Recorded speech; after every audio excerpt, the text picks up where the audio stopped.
Hi, and welcome to a demonstration of Portfolio Lifecycle Monitor, or PLM, by Data Numbers. If you're a bank or a lender, one of your largest assets and sources of revenue is your loan portfolio. Proactively monitoring the financial health of your borrowers and the risk level of your loan portfolio increases the profitability of your lending business. You want to protect and proactively monitor your loan portfolio to minimize risk and prevent loss of value. Financial statements and metrics are important, but what about legal, social, moral, and ethical transgressions that may translate into bigger problems for your future? Wouldn't you want to know if your borrower lost a key account, or if there's chatter among borrowers' employees about an impending legal complaint? Or maybe other challenges still are brewing with your borrower that are still at a nascent stage, and if they're not managed, can impact your borrower's ability to repay the loan. How do you find such information? Introducing PLM by Data Numbers. It proactively monitors your borrower's activity by monitoring leading indicators on the internet, their social media, and any other legal, moral, or ethical transgressions that may negatively affect their ability to fulfill their loan obligations on a periodic basis. Since PLM uses Data Numbers' FRP platform to continually analyze, PLM is also powered by a world-class NLP technology that I'll introduce to you right now. This is the NLP spectrum, starting with rudimentary RPA and chatbots, traversing through popular virtual assistants like Amazon Alexa and Apple Siri, and ultimately graduating to a virtual agent. So a virtual agent is a sophisticated NLP machine that's context-aware and conversationally intelligent. It can handle inbound calls from a customer for a contact center. The NLP platform that can support a virtual agent has a very rarefied presence of technologies. The only ones available on the market today are IBM Watson and our own IPsoft Amelia.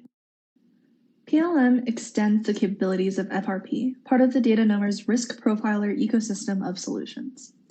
FRP automatically mines public data sources for forward-looking leading indicator credit risk information, increasing underwriter productivity by about 10 to 15%. If you'd like to learn more about what FRP does, please check out our demo video.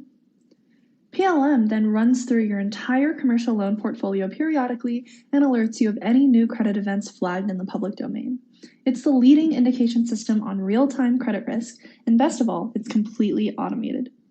Data Numbers also has 3 more risk profiler solutions: the SIC code, business status, and predictive. Our channel partners are IPsoft, Oracle, Microsoft, and Equifax. Once our customers have integrated with FRP, it's very easy to continue on with PLM for monitoring their loan portfolio. PLM allows you to continuously monitor your portfolio for risk and gives you proactive notifications. Our loan management lifecycle gives you cradle-to-grave support, assisting you in due diligence and risk assessment at every stage, from pre-qualification to maximizing productivity gains to predicting loan defaults by completely automating risk assessment. Once your loan is approved and closed, PLM continues to monitor your entire portfolio throughout the loan's lifecycle.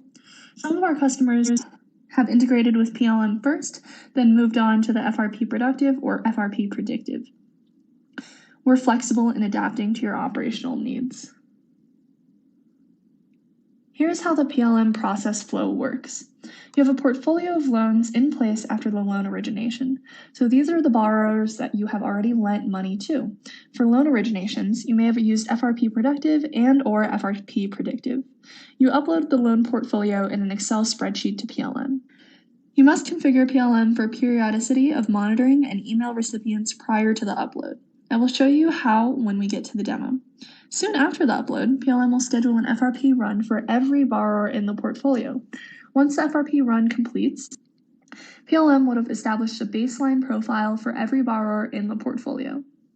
PLM notifies you every step of the way in the monitoring process. You receive an email as soon as the portfolio upload completes and when FRP run completes. And then based on the periodicity of the monitoring that you set, be it monthly or quarterly as your operational process demands, FRP will schedule another run. For instance, in this case, FRP runs again on the entire portfolio to regenerate the risk profile from the latest information on the internet. There may be changes in the risk profile of one or more borrowers in the portfolio. The PLM computes the differences in all risk profiles and sends an email alert notification with noteworthy differences in the risk profile. You can then proactively take necessary actions to reduce your risk for future portfolio performance.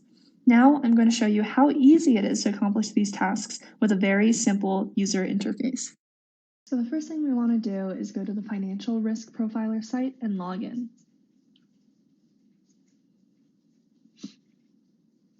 Right here, we just want to click on these settings and then switch to Monitor Loans, which gets us to Portfolio Lifecycle Monitor. So first, let's look at the settings. As you know, PLM keeps you posted at every step of the way. You can configure what kinds of activities you want to be notified about. By default, you're notified about file upload completions and about the start and finish of every single FRP run that PLM schedules for the portfolio.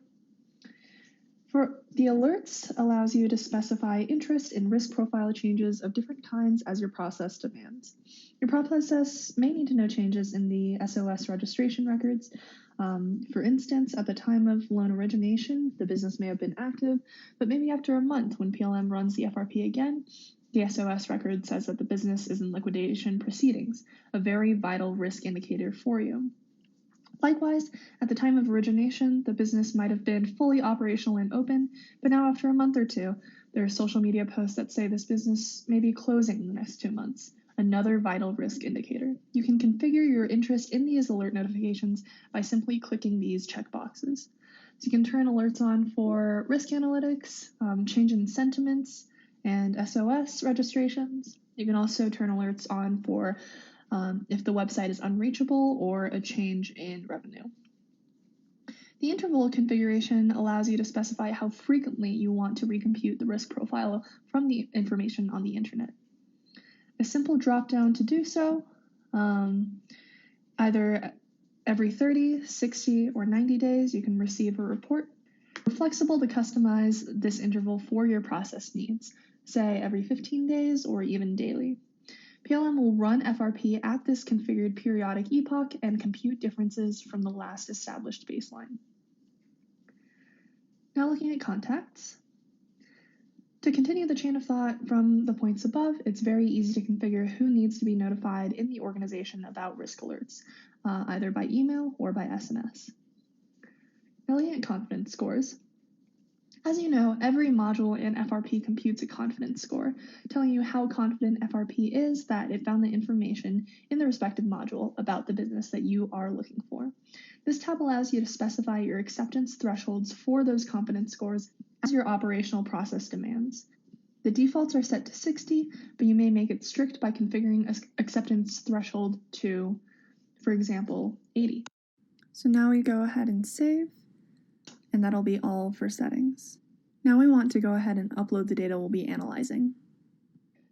So the data file will be in this format, right here, where you include the DBA or the doing business as name, typically the title that the business uses for advertising or marketing purposes, the zip code, and all these rest are actually optional, including the legal name, legal zip, and business owner. Business owner is preferred, but again, not required.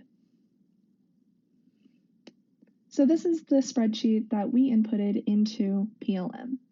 As you can see, we only included the DBA, the zip, and then one of the business owners.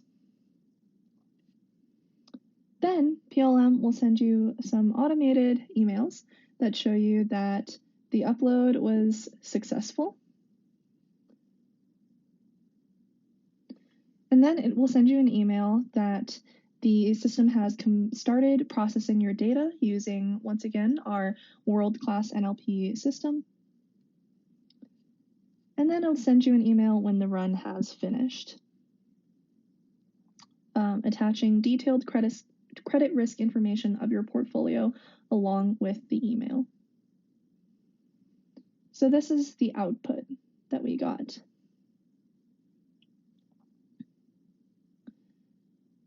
So right here, it's an easy to read spreadsheet of a ton of factors of credit risk. So whether their contact information is cross-validated, includes the phone, street, city, state, whether they have a social media presence on any of these social media sites. 1 indicates true, or that they do, and 0 indicates false, which means that they don't. The same goes for 1s and 0s throughout the rest of this spreadsheet, 1 meaning true and 0 meaning false. It also shows you whether or not their private feeds turned up any information by the 1s and 0s once again, including information about bankruptcy, foreclosure, and judgment. If it turned up anything for network information on open data, funding information, the Secretary of State, and it tells you about the Secretary of State's score and the Secretary of State's status. Then it tells you about the website presence and strength. Website present, the popularity score, the content score, and this is out of 5. The sentiment output, seeing if the website status is active, and the total number of sentiments. The sentiment score from -1 to 1. The closer to -1, the more negative the sentiments. The closer to +1, the more positive the sentiments. The number of sources for negative and positive references from the internet. And it categorizes it into sub-buckets for you. Highly relevant, likely relevant, least relevant, between positive, negative, and general. And then it shows you miscellaneous information, including the NASDAQ or just general stock exchange ticker, number of locations, number of employees, revenue, follower, economic indicator, and crime indicator. I'll also show you an example that shows PLM can process a lot more detailed information for a lot more entries. So this input spreadsheet had 1,644 businesses. And we can see that it populated every column for every single one of these businesses. And then it gives you a summary at the end of the spreadsheet, where it shows you the number of entries that you had that had a lot of information on the website, or high quality, high detail, medium detail, and dry, meaning that they did not have much of a website presence. Based on our trials and deployments, the internet footprint statistics follow the rule of a third, and third.